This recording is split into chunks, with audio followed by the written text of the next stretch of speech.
Nga mga kapogi ay pupunta tayo sa masarap na parisan dyan lang sa may Santa Ana.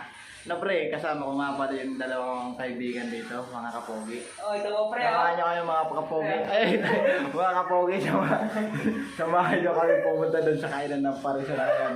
Tara mga kapogi, pares saan tayo magpapares? Sa may Santa Ana? Oo, kakain tayo. Oo, napakasarap ng pares doon, solid. Kaya tara na, samahan nyo kami. Let's go! Ngayon nga mga kapogi ay natatanaw na natin ang parisan na pinakamasarap daw dito sa Maynila. Dito lang yan sa may Santa Ana mga kapogi. Ayun nga mga kapogi ay pumasok ng aking kasama. Habang ako naman mga kapogi ay tinitingnan kung anong mga sangkap. Siyempre number 1 kung una dyan mga kapogi. Tinitingnan kung may sili mga kapogi. Tingnan nyo naman mga kapogi, talagang sobrang maraming kumakain dito kasi talagang napakasarap ng pares nila. Yun nga mga kapogi, hindi na kami nagpatumpik-tumpik mga kapogi. Kaya nag-order na rin kami ng pares na sinasabi nilang masarap.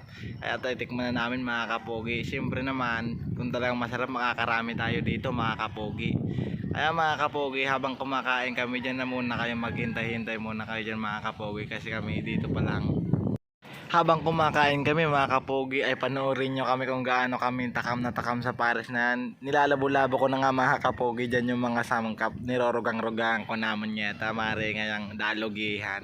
Yun nga mga kapogi, hindi natin napugulan na mag-Bicol kasi nadalawi tayo mag-Tagalog. Bicolano, Bagade, Oragon. Yun nga mga kapogi, grabe ng papurong-purong kamakaiba ko mga kapogi. Ako na sa nadir, nagtitimpla ako, talagang dinakol-dakol ko asangkap na nga na yung kapogi. Lang siram baga o pinapurong-puruan ko na mga kapogi. Di ko na maintindihan, di ko na isip kung anong ngaran ko mga kapogi. O shout out dyan sa mga gustong magpares sa Disnayan mga kapogi, Santa Ana, Taguig, Ususan. Ay, joke lang, sa Santa Ana mga kapogi, dito lang yan sa may Quezon Plaza. Yun nga mga kapogi, talagang napakasarap. Kaya inuurong-balang ko na mga kapogi yung pares na sinasabi nilang napakasarap. Talagang oo naman mga kapogi, masarap talaga yung pares nila dito. Solid, makakarami ka dito mga kapogi. May libre pati poging bigas. Ay, bigas hindi. May libre pala mga kapoging kanin basta may 10 ka. Yun lang mga kapogi. Panoorin nyo lang kami kung paano kami kumain dyan. Talagang paspasan na to, parang may gera mga kapogi.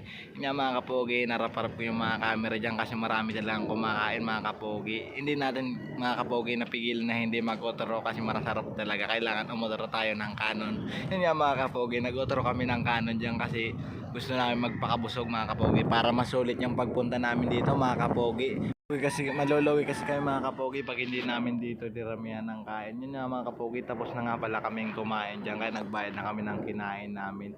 Hanggang dito na lang mga kapogi ang ating video. Sana i-share nyo mga kapogi para mas patuloy pa tayong gumawa ng mga video. Huwag nyo kakalimutan mga kapoging pumunta dito kasi napakaraming chicks ay nakapasarap pa na ng pagkain dito. Yun lang mga kapogi, maraming salamat. I love you.